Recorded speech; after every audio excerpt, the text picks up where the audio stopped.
Naglandfall na sa Cagayan ng bagyong Marce kaninang pasado alas 3. Nananatili ang signal number 4 sa ilagang bahagi ng lalawigan kasama ang Babuyan Island, northern portion ng Apayao at Ilocos Norte. Makakausap natin ngayon si Cagayan Provincial Disaster Risk Reduction and Management Council Head Rueli Rapsing. Magandang gabi po, Ginoong Rapsing. Magandang gabi, Ms. Monica at lahat ng susubaybay ng inyong programa. Opo.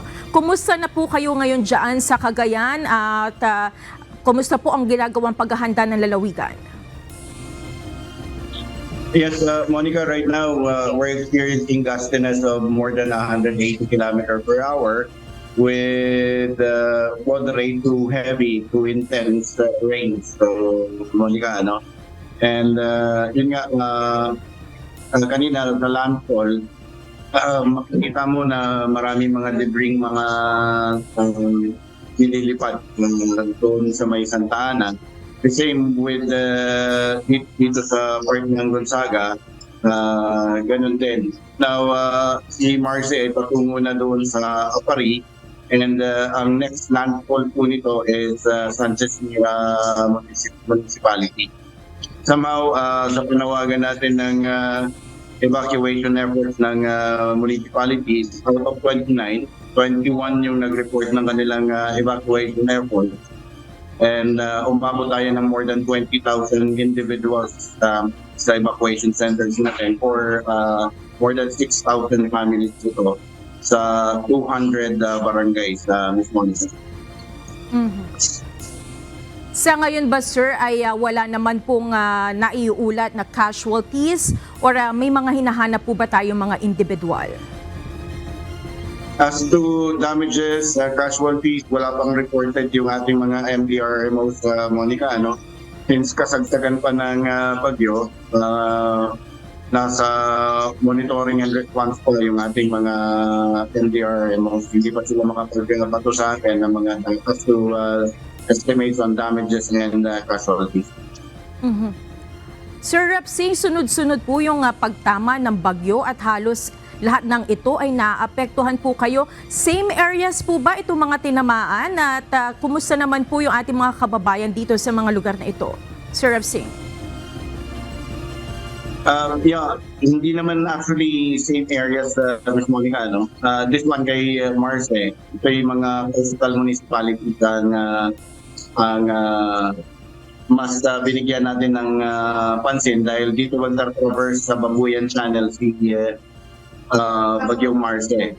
Somehow, dahil may dalang secondary hazard dito sa Bagyong Marce like flood, rain-induced landslide, pinasama na rin natin yun since Cagayan is highly susceptible to flood and rain-induced landslide. Yung mga low-lying areas natin along Cagayan River, sinasama natin sa evacuation efforts. The same with yung mga highly susceptible to rain-induced landslide sa mga mountainous areas. Mm-hmm. Kumusta naman po ang relief efforts at sapat po ba ang pangangailangan para sa mga apektadong residente? May mga lugar din po ba na hindi passable, sir? Yes, bukod sa tulong ng pambansang pamahalaan na Ms. Monica, ano, dito lahat ng mga line agents sa Gonzaga ngayon kasama natin.